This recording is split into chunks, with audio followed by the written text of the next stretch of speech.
lumière de la parole de Dieu, la doctrine du salut par procuration ou le purgatoire est antibiblique. C'est un mensonge du diable pour pousser à l'égarement les âmes faibles qui ne veulent pas marcher dans le renoncement de leurs péchés.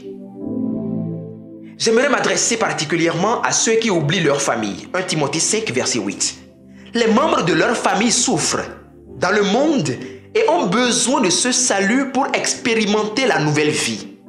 Nous avons l'exemple de Josué qui amena toute sa famille à servir le vrai Dieu.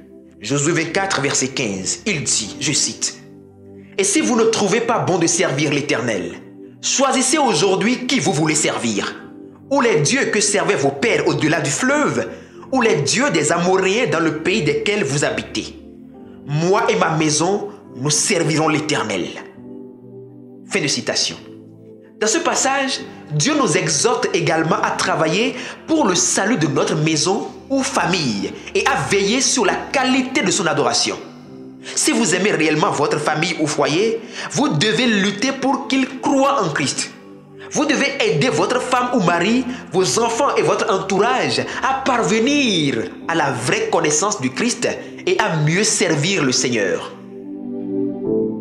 La repentance et la relation avec Dieu est personnelle. Référence 2. Si tu confesses de ta bouche le Seigneur Jésus et si tu crois dans ton cœur que Dieu l'a ressuscité des morts, tu seras sauvé. Romains 10, verset 9.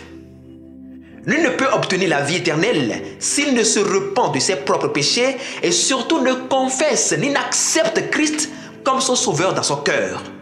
Il faut reconnaître sa nature de pécheur devant Dieu, d'homme séparé de son Créateur. Il faut une acceptation personnelle du Christ pour entrer dans le salut éternel. Cet aspect de réflexion ne serait pas complet si nous ne considérons pas l'amour parfait de Dieu révélé pour nous sur la croix. La crainte de l'Éternel est le résultat d'une vie transformée selon la parole de Dieu. Mais cette transformation intérieure n'est possible que par la semence de la puissance de l'Évangile selon Romains 1, verset 16. Je cite, « C'est une puissance de Dieu pour le salut de quiconque croit. » Fin de citation. Christ est celui qui a franchi de tout péché et c'est dans cet ordre d'idées que Jean 8, verset 36, il est dit, je cite, « Si donc le Fils vous a franchi, vous serez réellement libre. » Qui sera réellement libre?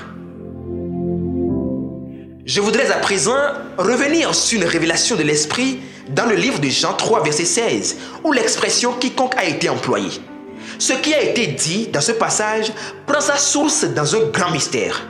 Dans 1 Timothée 2, verset 4, Paul a énoncé que tous les hommes soient sauvés et parviennent à la connaissance de la vérité.